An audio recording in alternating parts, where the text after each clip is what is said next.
Welcome to episode 5 of The Portrait Guy. This is a podcast recorded in front of a live audience where myself and a very special guest will paint each other's portrait. At some point during the podcast, we'll do a self-portrait. Tonight's guest is DJ, producer and reality TV star Woody Cook. Woody, welcome to the podcast. Well, thanks for having me. It's lovely to see you. How are you feeling about, you came into the room, you're a little bit intimidated by the artwork of previous guests, Paul Hartnell, Izzy Sooty, Nick Helm, Gail Porter. Are you feeling the pressure now? Yeah, Paul has really gone out there, and it's, I was a lot more confident in my painting ability until you had these up. I wish you'd almost revealed them at the end, like, here's some I made earlier. I know it is, but yeah, just just forget that. And then just be... Imagine the audience is naked, So we, exactly. But don't paint them. So we're going to decide on the genre. So if you could just put your hand in there and choose a little slip of paper. Crayons. Pencil. Oh, that's good. All right. Oh, do you know what? Oh, wow. Fancy pencils. But I think the last guest complained that they weren't sharp enough. I haven't sharpened them since. It's very unprofessional, but we'll get away with it. It'll be fine. Can you in post add like the Friends laugh track every time anything bombs? You know what I mean? Yeah. The, like really overplayed sitcom laugh track. Absolutely. We've got the best in the business for that. Yeah. At that point there. just there. So how are you at art, Woody? Like, what was your art like at school? Do you still do it? Mainly consisting of strange doodles. I do have a weird art fact that... I entered some artwork into a thing at the Tate Modern because our school forced us to enter, and everyone in the school except me and one other girl chose to do something about animals, and we chose to do one painting London. So I did Tower Bridge. Okay. And with a lot of help from my art teacher, I got highly commended at the Tate Modern. Kind of not me. The teacher was like, why don't you do this? Why don't you do that? I'm like, if I have to. And then, so that was very cool. And at like 11 years old. 11? Yeah, it's all downhill from there. Oh, that was your peak at art. Yeah, peaking at 11, it's a bit, the rest of the life I'm back to stickmen. So you've been doodling since. So this is the first time you proper sat down with an easel and materials? Definitely an easel, but I do draw a lot. And usually I use like Sharpies and stuff and do weird nonsense. Or caricatures of my friends. Okay. But let's see how it goes. All right. So we're going to paint each other's portrait for about half an hour. So you've got plenty of time. No rush. Have you ever signed up for something and then you end up not sleeping a lot and getting quite hammered the day before, and now the sweat kicks in? Yeah, and now it's actually happening. It's meant to be a relaxing pursuit, so I hope you feel relaxed. Okay, there is no judgment on this podcast. However, your painting or your portrait, which we do halfway through, will be up for auction for charity at the end, so don't fuck it up. At least we get a warm-up, Yeah, exactly. This is the warm-up, yeah. It's already... We've got to start now. Yeah, we've got to start. Please don't be offended, however it turns out. I mean, you're the youngest guest we've had on the podcast so far, so there's less wrinkles to draw. That's the first thing I noticed about your youthful face. Angelic. Beautiful man, isn't he? Would you agree? Woody is a beautiful man. Thank you so much. So I'm going to try and capture that beauty. So you just come back from... we have met before. We went for dinner beforehand. We've never met before except that lovely dinner.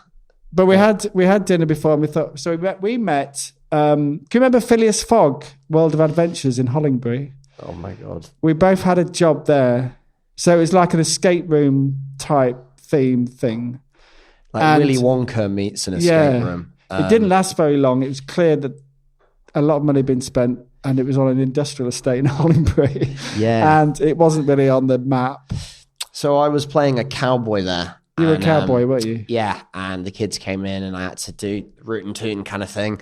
Quite ironic with my name. But my accent was dreadful. And I remember this woman. What was really it? Can you reprise the accent? God. No, I'd seen Was it American? Painting. It was a terrible American accent. I feel like I'd Go on, have a offend go. someone. Like, no. See, I'm permanently scarred now. I can't do it. I can't do the cowboy accent anymore. Because this one mum just came up to me deadpan and went, "You're shit." I was like, well, I'm trying, all right. You know, the kids, I don't think the kids noticed. And then from then on, I was a Victorian bartender. Oh, that feels a bit more you. In a Jack the Ripper horror maze. Was that more of a comfortable role for you? Yeah, I just had to terrify people. Yeah. And like, I feel like most of the time I'm trying not to do that. Yeah. And yeah, so I just had to beat a wall with a mug and yell, "Get out of Whitehawk!" Not Whitehawk, fucking Whitechapel. Mate. A local reference there. Yeah, local reference. If you know, you know. Big up to all the Whitehawk massive. And listeners. don't be offended. I didn't mean it. I'm dyslexic. So I wasn't there for long, but I had different roles, but I found my feet with. So I was there over Christmas, and they said, "How do you fancy playing Scrooge?" And I said, "What do I have to do?" They said, "You just have to be really rude and miserable to everyone." I was like, "Absolutely, I do that every day at work. That's fine." So I did that, and I did it so well that 2 people complained. There's like they'd review Phileas Fogg, but there was 2 complaints that Scrooge went a bit too far. I don't think I did. I was all in character, but I was just thought acting, you know. Yeah, just really good acting. Thanks, Woody. So that's where we met, and I'm guessing how old were you? You're 24 now, so that was. I was about 19. Yeah, that'd be about right. I left to go travelling, and when I came back, COVID had sadly ended Phileas Fogg. Yes, that was the end of that, wasn't it? Really? Yeah, I'm not sure if it was gonna, you know. And also, so I wasn't very good at that bit. And then suddenly the owner went, "We've got to open a restaurant, and it's going to be Titanic, and it's going to sink during the meal." I was like, "What the?" That's a bad omen. Yeah, and I was like, "Okay." And they're like, "You're going to be Jack." I was like, "Oh God, wait." So every day I've got to prance around, you know. Did that restaurant happen? And die? No, surprisingly, no. No, okay. It was a sinking ship. Okay. Yeah,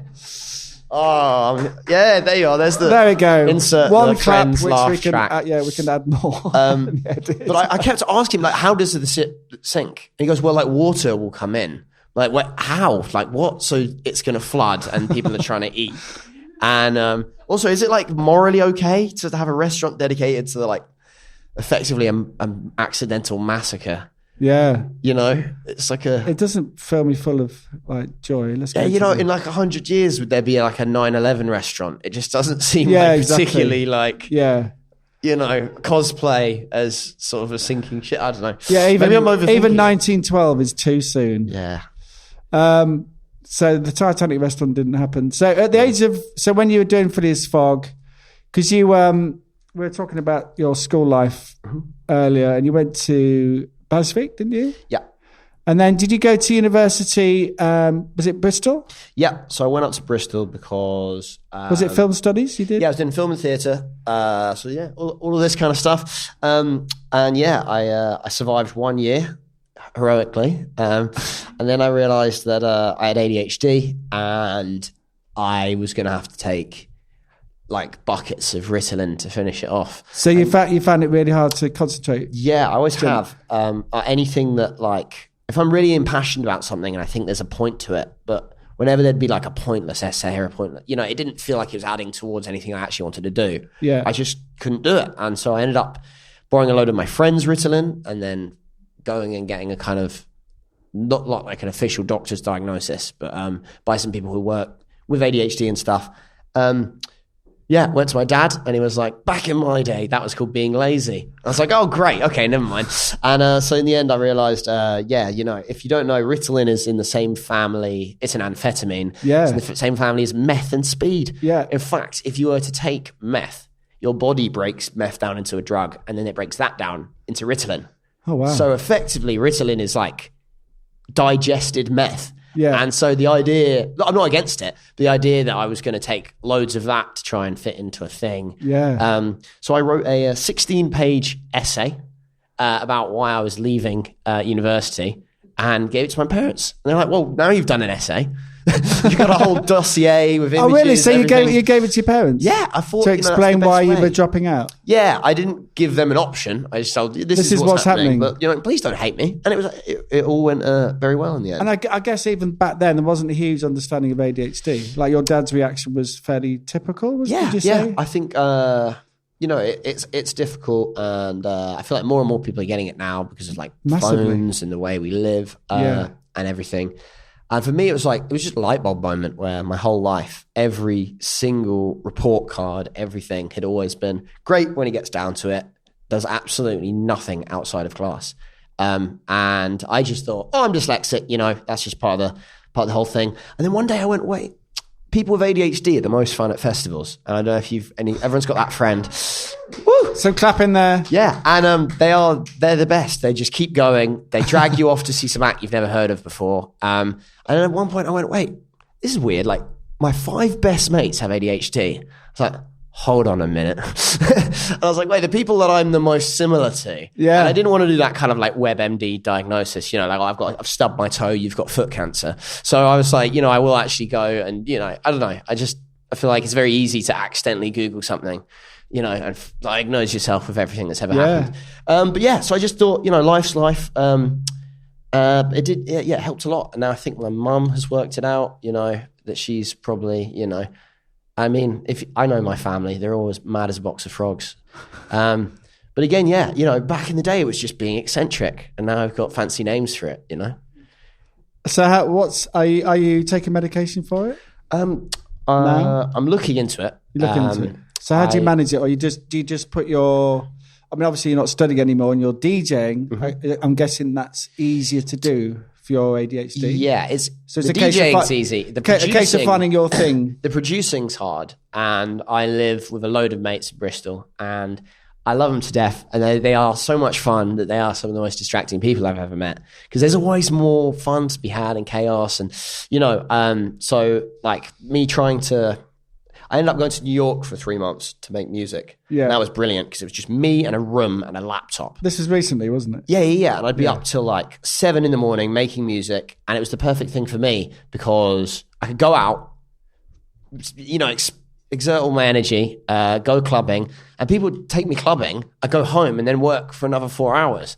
And it was the perfect thing. And I went out with 1 original track and a load of remixes.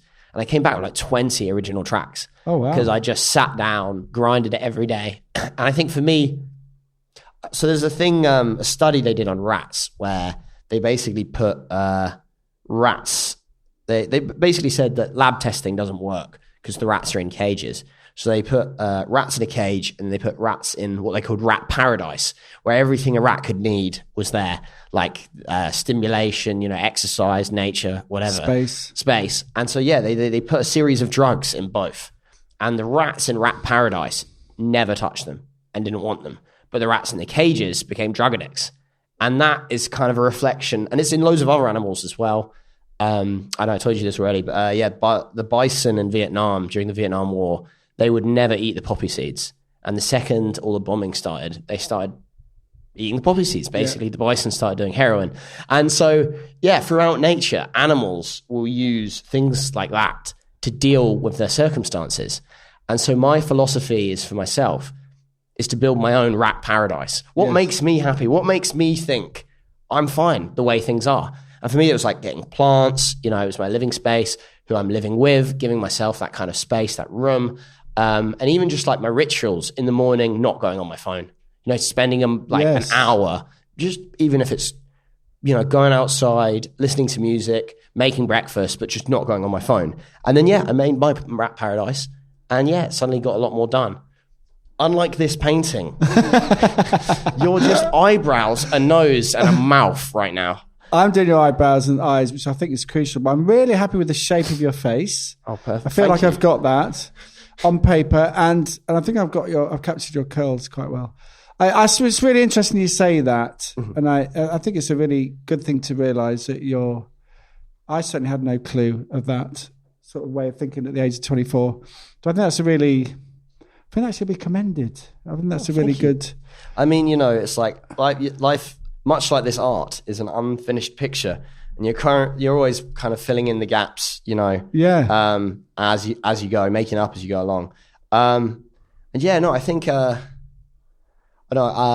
years and years ago, I went to therapy, and first thing that the therapist suggested was a book called The Subtle Art of Not Giving a Fuck. I've read that. Amazing book. Yeah. At that point, I was so dopamine deficient by just all the craziness in my life that I wasn't kind of like able to sit down with a book, you know, because when you've got a high octane thing, you're doing this one day, doing this the other day, seeing all these people going around, and your phone is so much more, you know, it's enriched in endorphins, the constant scrolling. Yeah. The book is so hard to read. Like every time I started reading, I'd get up and make a tea, or I'd go do something and come back. And I've read like 3 pages. So I just put the audiobook on, and then bit by bit, that really got to me, all the stuff in that book, about not caring and about working on yourself. I think it's that book or another book talked about how when you read someone's biography, they've had their entire life. They could have 90 years to make mistakes. And by reading it, you can avoid those same mistakes. And it's the same with listening to people. Like everyone in life, for better or for worse, has something to teach you. Yeah. And so I think there's a massive thing where you'd go to a gym to get your muscles stronger, but no one goes to the brain gym that is books. And so like for me, that was a big thing. Suddenly, you know, I never really read nonfiction since I was a kid, but the other way around. Oh, I'm so dyslexic. Didn't really read fiction, read the nonfiction. And then, suddenly it was like, oh, wow, I feel better because I've kind of changed my frame of mind and how I see the world. Through reading and through stuff like that. I never thought about that because my bookcase at home is full of biographies and autobiographies. I've always been fascinated with people's lives. And maybe it's that. Maybe it's like I can learn from this. So there's a fascination because I tend to get biographies of people that I really admire. But also it's like, there's always dark points in their lives and mistakes. And you kind of, I never thought of it like that you sort of learn from other people's lives and mistakes. And that's probably why I buy so many autobiographies. I never really got into Harry Potter. Let's talk about, so when you dropped out of uni, was that and also sort of simultaneously like struggling with the ADHD and concentrating, was that also a simultaneous decision around being a full-time DJ, pursuing that? Kind of, yeah. So I think what I realized is I did film and theatre so that I could build sets, because I've always loved, whether it's for a gig or music video or anything, I just love kind of building things. And I really loved interactive theatre. That was the kind of bit I wanted to specialize in. So if you've heard of like Yumi Bum Bum Train or Punch Drunk, there's these shows where the audience becomes a part of it. And you'll go around like a warehouse or all these rooms and everyone never breaks character and interacts with you. And I thought that in an age of cinema and VR, the one thing you can't recreate is that feeling of an actual person, you know, in character, because it freaks you out. You know, we're not used to that. The TV doesn't actually turn to you and like ask you pressing questions. And in Yumi Bum Bum Train, you're not meant to talk about it, but I'll just reveal, you go like room by room through these scenarios. And I'll just one, I'm not going to spoil the thing, but apparently when my dad did it, he went in and he goes into a doctor's room and they just hand him a scalpel and go, "We've been waiting for you, sir. Operate." And there's a live human being on the table in all the garbs. And they put the mask on him and everything. Go, "Where do you want to make the incision?" And you get a pen and you draw on a literal person's stomach. And you're like, how far is this going to go? Am I actually going to cut this person open? And that kind of, that you just can't get that. And it's those moments where, you know, you remember that for the rest of your life. And so that's what I loved about theatre and obviously film for just all the elements of film. Yeah. And I realized I was doing so much more in my actual spare time. I was doing a podcast, I was filming things, we were doing skits. And in the first year, I'd done nothing. Nothing against it. It was a COVID year. You know, it wasn't the best year to do a practical course. But I realized anything I wanted to do in the industry, like Tarantino said, don't study it, do it. Just do it. I think there are certain things where just getting stuck in. Because like people go from anywhere from like the like arts degree to like sort of like BIM and things like that. It's to learn and to make links. Yeah, and meet people. Yeah, and I was already kind of doing the linking part and learning as I went. So I thought, why not just give it a shot? And yeah, it's gone really well. Thank God. Because It has. otherwise my parents would have said, I told you so. And that's worse than disappointing them. That is the lowest low, is your parents being, ha! You know? But yeah, so yeah, and here we are. I'd second that, because when I decided I wanted to work in radio, I was 30 years old, and I just thought, I don't want to go to uni. I don't want to do any training as such. I did a little bit, but it was just a case of I'm just going to go and do this. So I just went to hospital radio, and then ended up on the pier for a couple of years, and just learned the craft. And like you say, just surround yourself with other people that are doing it, learning it from it, and just be keen. Be keen to say yes to everything, that kind of. So yes, I would second that route. I mean, there's nothing wrong with going to uni and stuff, but I think if you've got a firm idea about what you want to do, crack on. Do you have a rubber? No. So Nick Helm brought this up in the episode 3, and my profound response to that was, we can't erase our mistakes. Meaning I haven't bought a rubber. I realise if I lick my finger and rub it a bit, it kind of slightly erase the mistake, hopefully. You might have one black eye. That's fine. I think having some actual Woody Cook DNA on there might increase the value. That's what I'm thinking. Yeah, maybe. You know what? On that, there's some weird things online, and I keep getting sent these weird things. There's a thing called FootWiki, and FootWiki. FootWiki. And someone sent it to me, where they have collected every photo of my feet that have ever appeared online or on TV into a long list and rated them all individually. Someone did that? I don't know how many people did it, but there's 142 people have rated my feet. And my dad's response was like, why is there not one for me? I've been DJing barefoot for 30 years. Yeah, that's what about true. my feet? Yeah.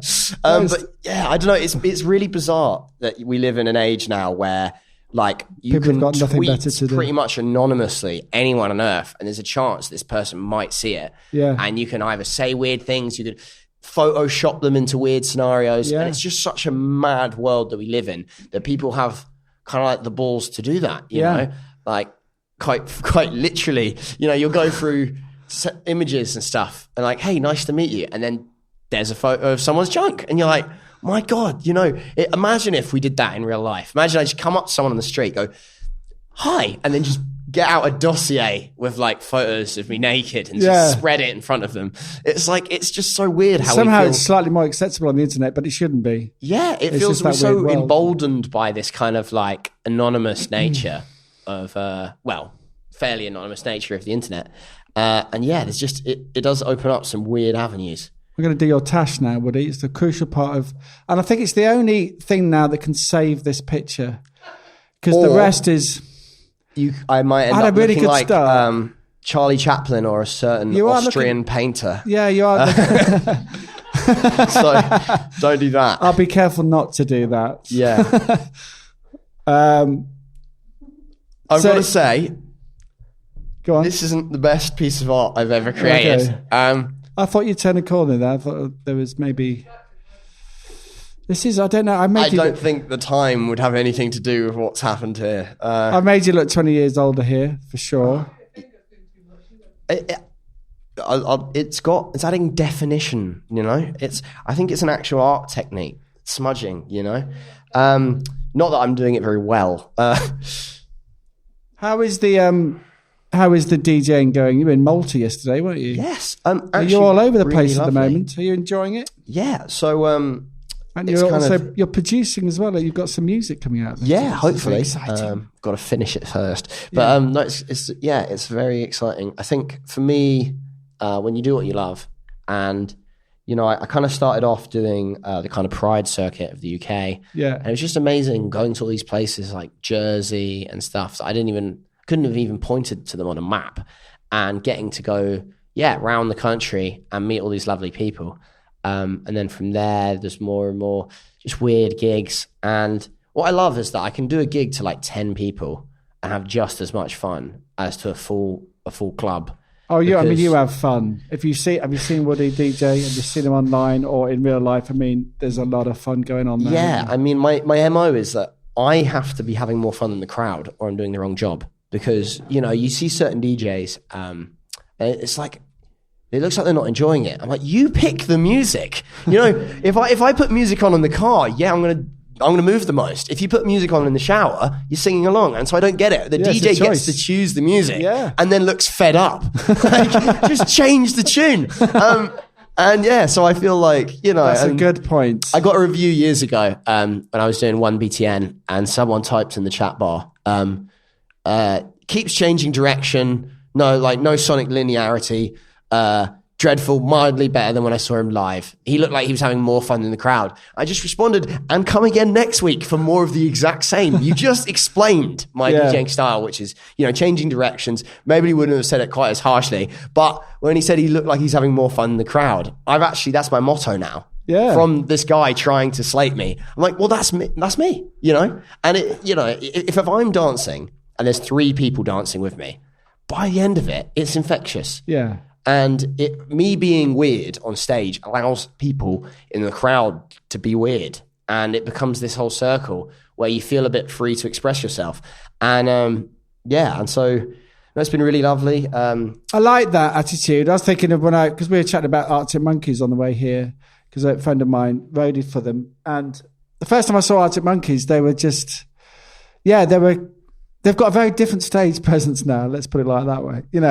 Last time they performed Glastonbury, they just looked bored. The crowd was bored. I was bored. I was in the crowd and I left. They just didn't like they're having fun. They were taking themselves far too seriously. When I saw them early days, they just looked like kids that were just having the time of their life. I guess that happens to some bands, some artists, but I like the fact that you're clearly enjoying it, and and if you're anything like your dad, who still looks like he's enjoying it into his 60s. I think he's at the point now where I feel like if he retired, he'd die. Where he said jokingly, I will DJ in a wheelchair. And I'm like, I'm not surprised. That's going to happen, isn't it? I feel like it's one of those things where, have you ever seen a VW and the inside's rusted, but the coat on the outside is keeping it together?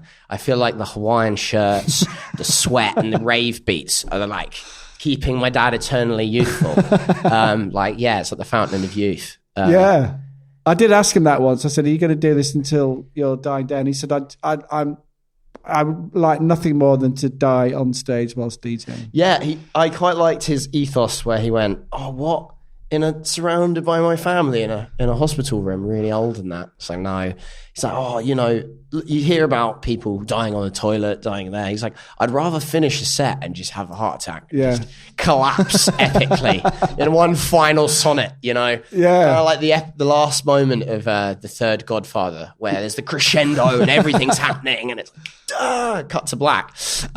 Which, very, very rock and roll. I'm not sure about the practicality. It's probably great from his perspective. To everyone else, like, oh my god. Yeah, I mean, it would they're going to shut our club down, Yeah. We dread the day, don't we? God forbid. Dread the day. We're all here. Long live. Love a good time and a long time, in one. How long do we have? We're coming towards the... Oh, God, 3 minutes. All right, I've got to do the body.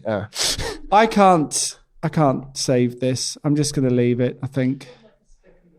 I'm just going to add some more smudges. I've just made you look a lot older. It's handsome, but older. Rugged. And nothing like you. I can't save that. I'm going to leave that. I've got to say, I'm really enjoying the smudging more than I am the drawing. Smudge is good. I should have done the whole thing with my fingers. It's like eating chicken wings. If they give you knife and fork, you can't do that. It's not right, It's like fish and chips with a knife and fork. Well, maybe for the fish, but like for the chips, no. How could you? Yeah. Shout out to Scotland. First time, it was amazing. It was really warm. I don't know. I feel like I've been lied to. It did rain the second day, but it could be warm up there. Lovely. It was no midgies. It was like 25 degrees. Yeah. I feel like that's some sort of record up there. It's time for another artist genre. Oh yes. But if you could, Woody, for the self-portraits. Please not crayons. You're not a fan of crayons. What is it? Acrylic pens. I'll take that. Oh, acrylic pens are great fun. We like the acrylic pens. I do like crayons. I'm just not sure what I could create with them. So this is another one we're going to have to share. But these are Nick. So Nick Helm behind you there, the top picture. That's acrylic pen. He loved it so much. He said he was going to buy some when he get home. It's definitely it's kind of what I usually use when I'm drawing weird things. Yeah, good. Yeah, this is more your doodling thing. I know we talked about it before the podcast in the restaurant, but you mentioned the bisexual rapper, and you came out as bisexual when you were 17. Yes. So that was a big moment for you, and you were saying before you weren't sure about whether that was the right move or not. I mean, how did that come about? Like, were you were doing some modelling, weren't you? Yeah. So basically, oh man, that sounds so like, you back when you were modelling. I was crap at that. I'm not too smiley. You were saying, yeah, I'm not really a serious or kind of like that kind of person. You can't pout. Yeah, no, I just kept laughing. They'd be like, you need to look like you need a shit and you're waiting for the bus. Like, what are you on about? Like, how would you wait for the bus? And I just start like... That is a regular look for me, by the way. That is a regular look that resting I have. Bus yeah, face. I can do that look. But yeah, so I was working with a guy called Patch. And Patch went, why didn't you come out? And I went, well, I kind of did to my friends and family. And it's not really a big thing. And I'm not that kind of guy. I was like, why do I need to go shout from the rooftops? Like, Mummy, Daddy, I'm gay. It just seemed like a bit performative. It was like, it wasn't a big thing for me. And so I didn't feel like saying it. But then he said something really changed my mind, which was, if you come out and one person on earth feels better about themselves, then surely you've helped someone. And I realized that that's powerful, because I come from a position where my parents are very accepting of like whatever I choose to be in life. I'm from a town that's beautifully accepting of everyone and everything. Yeah, big up and Brighton. so yeah, big up Brighton and all the people here. Woo! Yes. And yeah, just I'm very fortunate to be in a position where I could come out without any bad things happening. So I thought, I'll do it. I wasn't expecting to like read about it in like 15 like things. I didn't think it was like important, I still find that really novel. It's like the Queen sneezes, why is Taylor Swift unfollowed someone? Woody likes loads of people, it doesn't seem like an important thing. Surely there's better things going on. But however, it did open up conversations. And a lot of people spoke to me and said, hey, because of that, I spoke to my parents about being bi and things like that. And I know growing up, I was really confused because, I was like straight for about 40 days and very gay for 3. And then shamefully straight for a few days and then back to being normally straight. And it was this kind of cycle. I called it my bi cycle.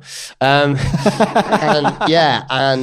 it was, that was really confusing. And although I'd watched Doctor Who, I hadn't quite grasped that Captain Jack in that, like Men and Women. And there's a bit of a joke about, in the future, no one cares. And I love that. But there was nothing. There was no, you're either gay or you're straight. And at least in pop culture. And so that meant it was like, really confusing for me. Now, blimmin' everyone, I know like 7-year-olds, 14-year-olds, like that are just open. And I think really common with girls as well.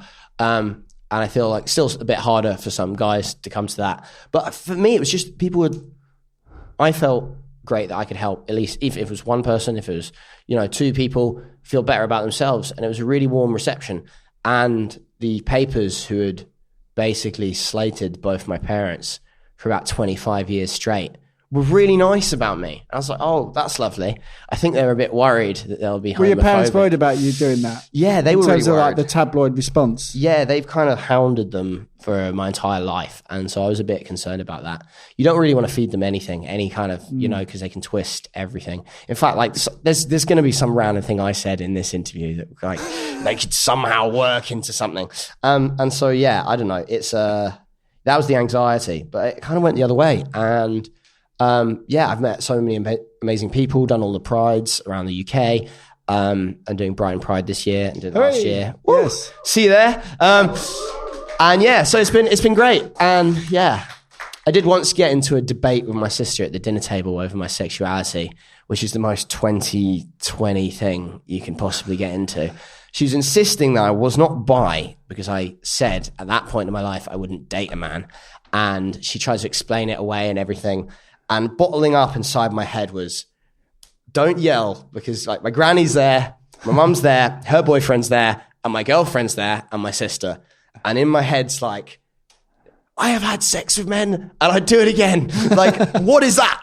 Don't tell me I'm straight. I've had sex with men, I've had sex with women, but like 12-year-old sister, grandmother, like keep it in. But I was like, oh, what have you read on TikTok that means that you can now work out how the world works? And I feel like just leave people to be people. Do we need to be like, no, this is the category, this is that?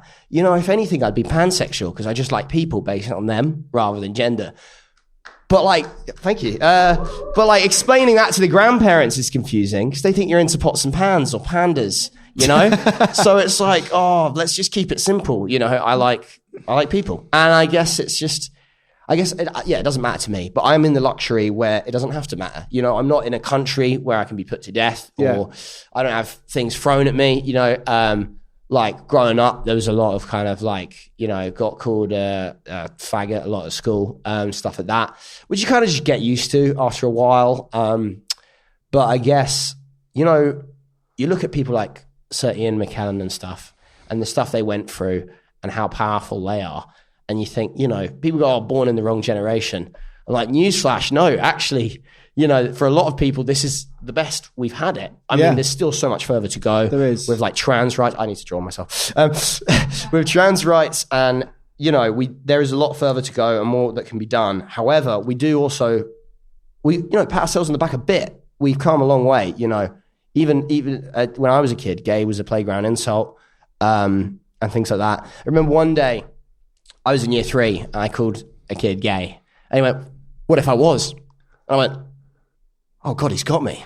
Like, there's not actually anything wrong with that. Yeah. I remember really overthinking that in my head. I was like, what if he was? That is the best comeback I've ever heard at 9 years old. What if he was? There would be actually nothing wrong with that. Yeah. And then from then on, whenever someone said, I would be like, what if I was? They're like, oh crap. That's the thing, isn't it? It is changing. And there is, like you said, there is a lot more work to do. But if you keep challenging it when it comes up like those situations, that's a good thing, isn't it? I still think it's a really brave thing to do at 17, Woody. Oh, good for you. Round of applause for Woody.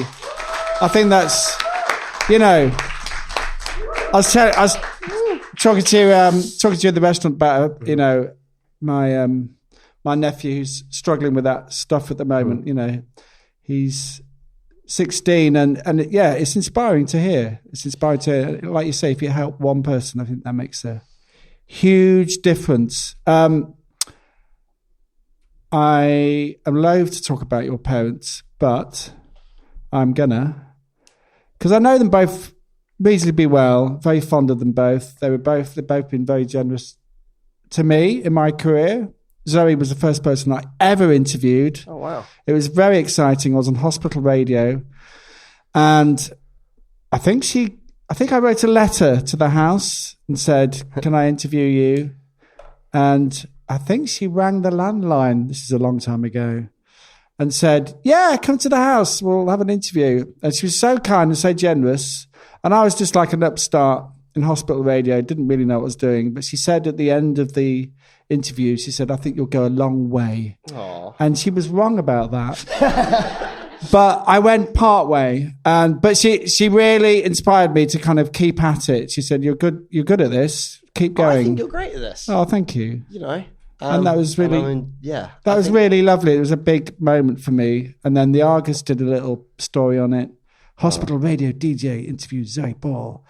And then I think Zoe must have said something to Norman. And then he rang.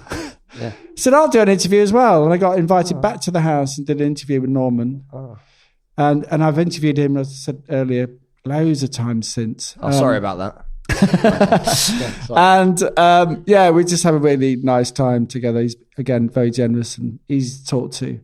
But in terms of like carving out your own career as a DJ, do you find it's a bit of a blessing and a curse with having your dad as, international superstar DJ? I mean, is it tricky? He also makes puzzles and wears slippers at home and tells me to turn the music down.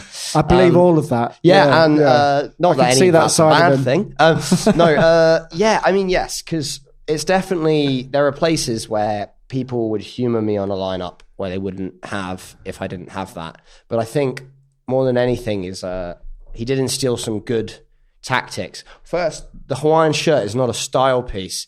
It's an essential anti-sweat device where a normal shirt, even right now, you know, if I was wearing grey, you would know it would be dreadful. But yeah, no, more than anything else, he said, anything you do in life, why are they going to pick you? I was like, what do you mean? So why, if there's like 100 people on a list, why are they going to pick you? And he said, USP, unique selling point. And I think from day dot, whenever I did anything, I went, why would I be on a sheet the one they would want to pick? And so for me as a DJ, it was to have the highest energy possible, to really push things and always take risks. Because the thing is, like, as a DJ, if you take a risk, chances are, if it goes wrong, you can fix it in 40 seconds, you can fix it in a minute, and at the end, no one will remember. You know, the beginning and the ends are a lot of the time the most important part. And most people aren't DJs. And even the DJs will tend to forget that kind of stuff. So if you take risks, you have these incredible moments and you push your boundaries and your comfort zone. So I think that in many ways helped me a lot. And I mean, the downside is, you know, I got some sets at Glastonbury and they go, oh, how do you get that? And I'm like, I wish he's helping. I wish, you know, I've called him up and asked him to do a set or for help with things. And 99.9% of the time, before I've even finished, nope. And just kind of like, that's it, hangs up. And it's been amazing because you go the long way. I was talking to Zed Bias, beautiful garage producer. I was up in Manchester with him. And he went, I like you and I like working with you, Woody, because you chose the hard way. But what do you mean the hard way? He's like, oh, you could have done this, signed this, been at the top. He's like, but you've done it the complete opposite way, complete grassroots, you know, working, probably made it a bit hard for yourself. But I'm like, that, you know, what comes up quick comes down quick. And I think there is an age where there's a lot of these people who end up in positions like this that aren't in love with it or are doing it for a thing, doing it for a fad. You know, how many people have just become a DJ suddenly and without that love for it? And I think for me, I was already making music before I did DJing and writing lyrics and stuff, and it became like a natural progression. But I think, yeah, I guess I'm obsessed with music. And I didn't want to be a DJ because my dad was doing it. I didn't want to, you know, be the kind of, Damian Marley. He's amazing, but there's the double-edged sword of being Marley puts him in this bracket. And I didn't want to kind of do that to myself. And it happened almost accidentally. I became a prolific DJ during COVID because we couldn't go out. And I was in first year of uni and there's 400 people locked in a big apartment complex. And I was the only one with decks. And and my mate made cocktails. So we had a kind of like captive audience. Perfect. And so, yeah, and people always go, oh, did he teach you? No. We tried driving lessons, terribly. DJ lessons. I feel like the differences between us is the lack of patience. And, you know, like sometimes you gel with your parents on things like that. But if you've ever tried to do DIY or Monopoly or many things with your parents, it can end one way and one way only, which is pulling out your hairs or giving them grey hairs. In fact, like, Google my dad in 1999, Google him in 2001, and you'll find out when the grey hairs happened.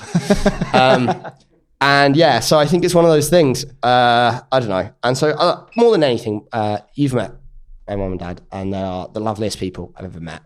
And they're so kind to everyone in life. You know, by the motto, you give a little love and it all comes back to you.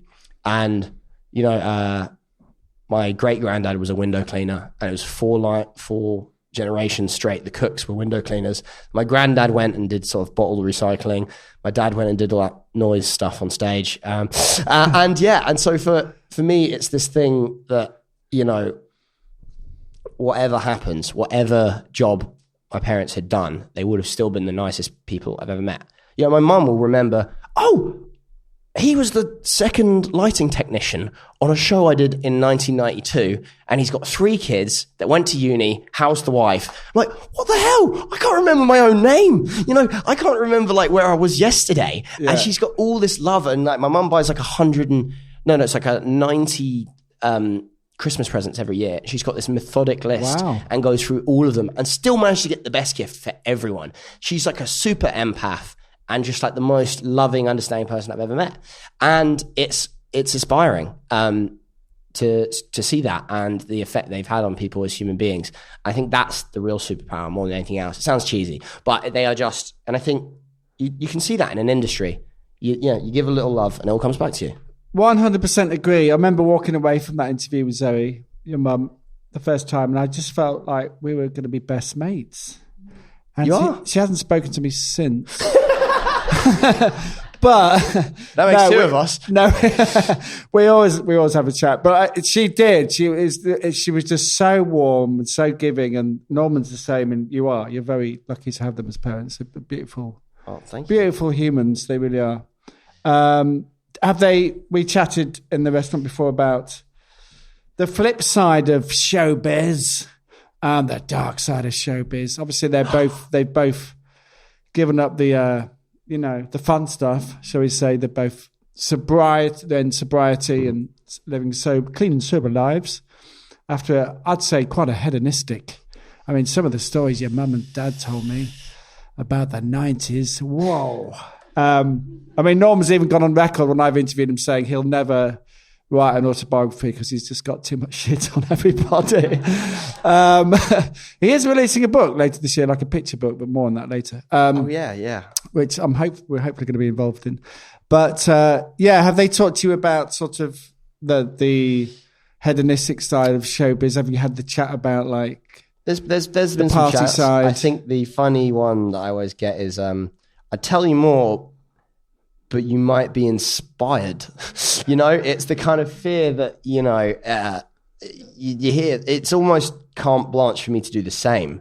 But you did it, Mum. You did it, Dad. Yeah. So like by telling them, it's almost a challenge, because we're always in a kind of Freudian sense competing with your parent as this kind of, not really, but, this underlying thing. It's okay if they did it, And so, yeah, there's definitely some not safe for work tales. I do remember one that's kind of pretty safe for work. After Big Beach Boutique, Simon Pegg, Nick Frost, and Edgar Wright ended up back at the house. And somehow they ended up playing Fruit Ninja with tennis rackets. And yeah, they were spraying the chopped up pieces of fruit all over Nick Frost and Simon Pegg. Oh, that sounds fun. To be a fly on the wall. I know. I missed all the fun stuff. Yeah, you know? Well, no, I was kind of there, but too young to really appreciate. They're in the documentary, aren't they, that your dad did on Sky about that whole beach day. But I mean, now they just do gardening. Yeah, like. Go to football, do the gardening. Not, there's nothing wrong with that. I've been doing some gardening recently, but it's not quite the hedonistic nonsense that.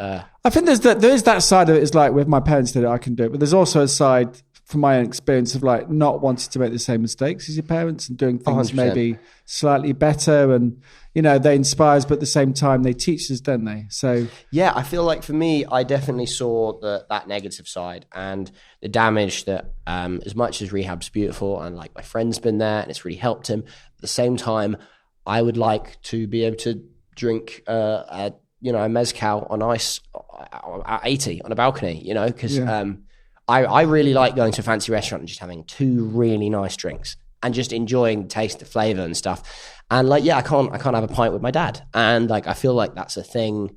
As much as it's been amazing and it is so great, you can count how long my dad's been sober, because at my sister's age, 15, add 1 year, 16. That's how long he's been sober, because by the grace of God, they tried 9 years to have another kid. He went sober, bang, instantly we get Nelly. So Nelly is the gift that he got for the sobriety.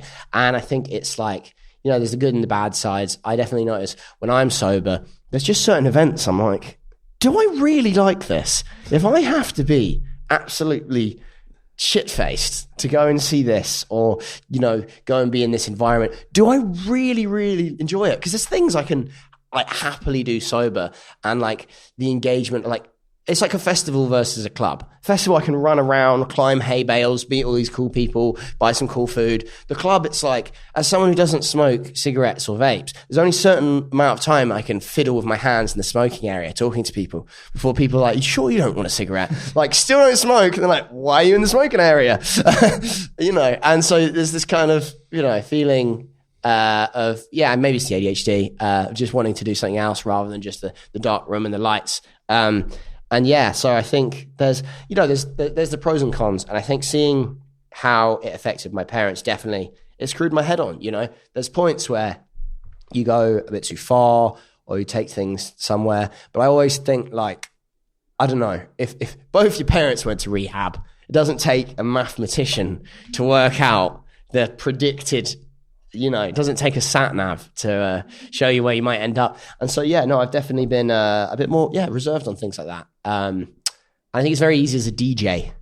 My job is to hang out with drunk people, and you turn up, I'll buy you a shot, I'll buy you this. I'm driving home. Like, go and have one. I'm like, nope, still driving home. I'll have one cocktail, be good, drive home.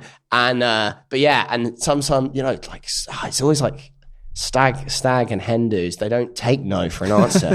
No, when they're kind of like holding your waist, trying to get you a shot, and I'm like, oh God, I'm so sober, this is so much. Or trying to drag my mates who've drunk the whole rider back in the car. And I feel like dad. I'm like, right, that's it, we're going home. And my mate was like, but I fell in love. I'm like, get in the back of the car now, I'm not having this nonsense. I don't know, life's about balance.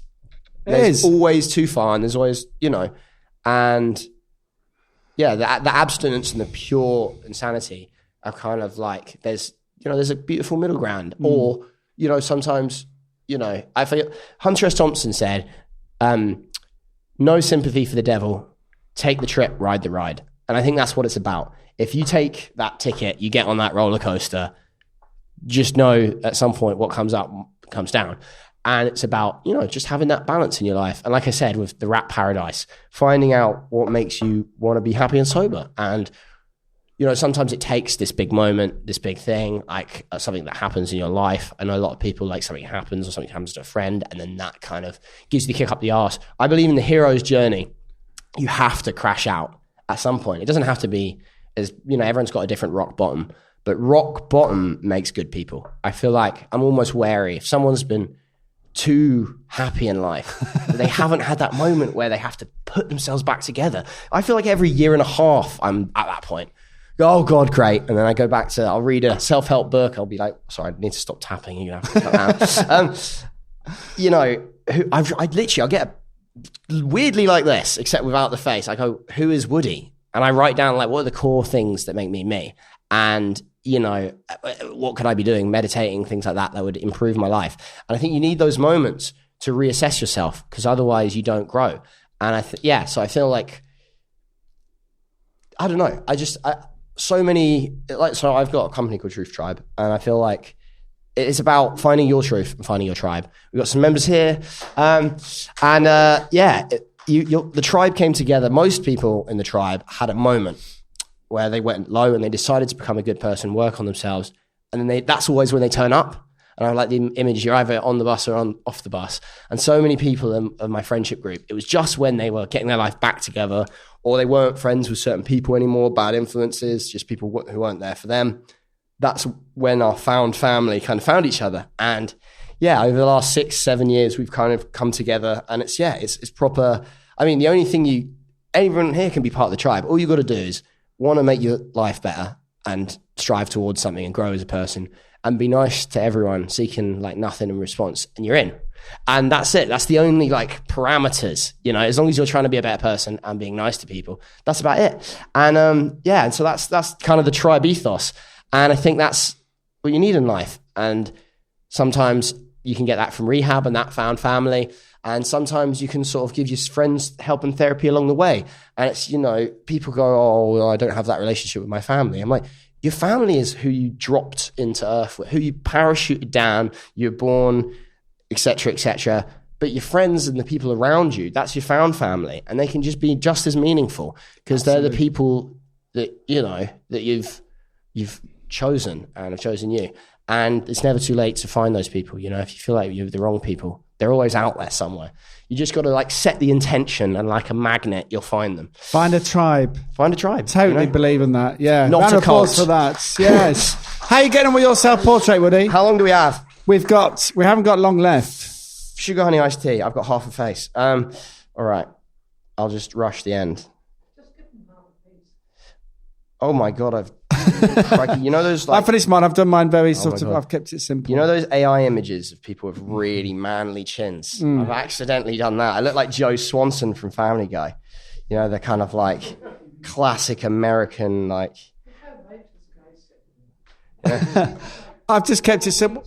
Yeah, I mean, I've been drawing my face for a while now. I've kept it. It has got worse, but I've kept it quite simple. So you've got quite a busy summer coming up. In conclusion, you're doing a massive walk tomorrow, aren't you? That's with your why friends? These guys are down. We're so you're walking from Dover, to Pilton, to a certain That's a long way. festival that I can't name, with a triangular shaped main stage and a stone circle on it. Rhymes with Chastenbury. Yeah. A certain festival. That's where we're going. But we're going to Pilton, which is very nearby. And yeah, it's a charity walk. It's raising money for the Wildlife Trust, for Greenpeace, Water Aid, to the Music Events Trust. Basically about saving clubs and keeping nightlife. Music Venues Trust. I'm also playing Glastonbury. 10 sets. 10 sets. Yeah. So I will be extra exhausted doing that, and I've really signed myself up for a lot here. I mean, like, I just came back from this thing. I'm still covered in airport sweat. So I've really, we've packed a lot into a month. God bless Oscar, my booking agent, for filling up every second of the day. Yeah, no, you're keeping busy. But yeah, I mean, it's funny, because your dad's well known for playing Glastonbury every year and doing several sets per year. And I've got a friend of mine that's doing a documentary about Glastonbury at the moment, and is talking to Norman about the possibility that Norman might perform there more than any other artist consecutively. Yeah, I think he's in the top 4 for that, at least. And just when I was mocking him, like, well, never played the Pyramid Stage, pick out a newspaper. It's like, Norman, who first played the Pyramid Stage with the House Martins in 1980. I'm like, oh my God, damn. And he did it again, didn't he? Yeah. Recently he did it, he teamed up with Paul. Yeah. We're in a bit of a drag race where I played the Greenpeace tree. And next year he played it. It's like, why'd you do that? It's like, well, can't have you doing one, I haven't. And so we're in a strange drag race. Well, it's a one-sided drag race. He's in a drag race, and I'm like, fair enough. I can't really compete. You've probably played stages that haven't existed for 15 years. And yeah, I think, no, but it's fun. And have you DJ'd together before? Yes, we did actually at Minehead last year. It was actually triple generation. Wasn't there an uncle there as well? My great uncle. My dad's uncle, Dennis, who dropped moves like Jagger in the set at a really funny time, and all my mates were like, why do you play moves like Jagger? You think it was me? I was dancing, it was on the way to school, listen to Juice and Heart. It always, ended up creeping on. My fault, probably. Yeah, I played You're that. to blame. Yeah. So that was amazing. And that was a generational moment. My sister was quite upset. Doesn't quite twig that that's not the next generation. Yeah. I was like, if you were Dad's granddaughter, it would make sense. But I mean, how old's Nelly now? Your sister, 15? 15. I mean, 15 going on 18. Yeah, I was going to say, I've met her a few times and was instantly impressed with how there was something very special about her and very mature. And do you feel like she's destined for some kind of show business career, and are your parents trying to sort of shield her from that? Or? Yeah, I mean, for me, I was blurred out in all the press when I was younger, and by request and everything. And whereas Fat Girl Slim has done a set on YouTube with 1 million views, making her the second best DJ in the family, putting me squarely in third. After I was told, Fatboy Son, that'd be cringy. No, never do that. That's really cringy. Fat Girl Slim! And yeah, he taught her how to DJ. I saw that. I think it was a different time, and it was locked down and everything like that. Yeah. Definitely not Salty. No, I love Nelly to death. And yeah, we just had an amazing moment going to see Tyler the Creator, and a real, it was a properly bonding moment. We spent years just annoying each other, there's a bit of an age gap, isn't there? Rampantly, yeah. And because small kids are annoying, and older brothers who are being annoyed by small kids are even more annoying. And then, I feel like 2 years ago we put down the weapons, and we've been amazing mates since. Oh, that's nice. What do you think she'll do for a living? I don't know. Whatever she's going to do, she's going to be good at it. Yeah. She's a lot more mature than I am. That I was. Maybe than I am. She's just, she's got her head screwed on. I mean, she's a Capricorn. I'm a Sagittarius. So there you go. I'm trying to run away and discover the next thing. And she's like, here are the rules. And this is why the rules work. Okay. I'm like, family game night. She'd be listing off every rule in detail. And I'm trying to do the opposite. I think she's brilliant. She's definitely, I could see her doing something similar to your mum, like some kind of presenting. Yeah, she's got an air of confidence. Just I feel like at 15 I was just like playing Minecraft in my bedroom all weekend. That's okay, eating Domino's pizza. Woo! And like Nellie's out, sounds great. With friends. How are you going to wear your picture, Woody? We're going to have to. Almost there. I'm. The last bit now.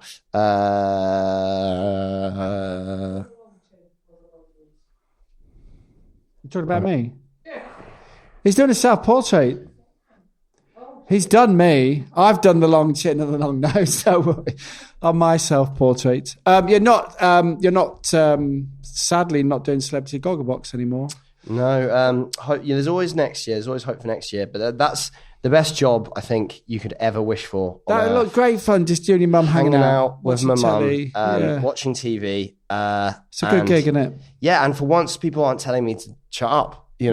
Usually it's like, please stop talking. I'm trying to watch TV. They're like, please start talking. We're trying to watch you watching This is TV. what we need you to do. Yeah. Yeah. And it's, to watch TV for a living. I mean, it's kind of what YouTubers do in a way. But it is kind of like the best job I think you could ever wish for. And honestly, because of how busy both me and my mum were, it was honestly the only time we were hanging out for a bit. Really? Like, isn't this great? Isn't this novel? So all those chats where we're catching up, genuinely legitimate. This is when she was doing the breakfast show. Yeah, and at points she was doing like Strictly as well, and then like I'm off in Bristol and all that stuff. And so it was an amazing experience. Trying to, I feel like I should have made myself like slightly more cross-eyed, but should we do a reveal? Are you ready? Should we do the first one first? Yeah. So we'll do the portrait. I accidentally saw yours, and I'm even more embarrassed because. I don't know what mine looks like. It just doesn't All look right, like you know what? Do you want to do yours I'll first? go mine first, so it's better that way. Okay. Can you add the applause friends clip? We can edit. Wait, drum roll, you ready? So this is your portrait of me. Oh, I feel like it's Britain's Got Talent. Wow. I don't like pencils. Wow. But look, there's smudging. Oh yeah, the smudge of the beard. The nose is very long, like you said. Yeah. It kind of looks like a teardrop. I started and went up, and I think that really screwed up the the eye has moved a few centimeters. It's not flattering. It's fair to say, but I like the fact that you've done some smudges. It's the first smudge we've had. Yeah, it wasn't amazing. I just realised you have no ears. No ears. No, you do. I do have ears. The drawing has no ears. The drawing has no ears. Yeah. Do you want to see Woody? It's really good. I actually think that's brilliant. It doesn't look. It's a good picture. It just doesn't look like you. The eyes. That's how I feel like I'd look if I wore kind of like big leather heels. I reckon that's Woody in his 40s. I reckon that'd be Woody in his 40s. I feel like if I was dressed like Grace Jones, that's kind of how I would imagine I looked. There's a bit of Freddie Mercury and Gail Porter. Yeah. I got the hair right and the head shape. Anyway, let's move on to self-portraits. I really like that. That's quite flattering. I'm so sorry. That's fine. You look like a Lego man. Self-portrait. So I'll do mine first. Yeah, let me. This is I got the long nose and the long pointy. Ooh, that's my. No wonder you're portrait. Fairly fast on the thing. I've torn it. Yeah, no, I kept it very simple. That's all right. I've torn it. I didn't mean. That's okay. Has it lost? You don't have to tear it. You can just leave it in the pad if you like. I did it again. It's lost all its market value now. Oh, and 3, 2. There we are. I loved the lines. I was very inspired by Paul. Let's have a look. Oh yeah, I like that. That's nice. I thought I like the confusion. You never know what's happening next. That's a rune that I want to get tattooed, and it means give me more challenges so that I become better. That. Yeah, and it's the crow's foot, the rune of Odin. And if you turn it upside down, it's the hippie symbol. Woody, it's been such a pleasure. Thank you for having me. It's been an absolute joy spending time with you. Thank you, everyone in the audience. Before we go, let's give it up for Woody Cook. One more shameless plug. If you're about in September, we are running a festival called Foundations Fest. It's the Secret Garden Party festival site. I've got a stage. We did one last year called the Oasis. Come get lost and find yourself at the Oasis. We don't actually play Oasis. We do play Blur. No. And basically, yeah, it's going to be fun. We're running this thing. And yeah, if you're free first weekend of September, Foundations Fest. And thank you so much for having me. Let's give it up for our marvellous guest. Woody Cook. Thank you. Thanks for listening to me ramble for an hour. Thanks, Woody. Sorry if you want your money back. Anyway, thank you so much.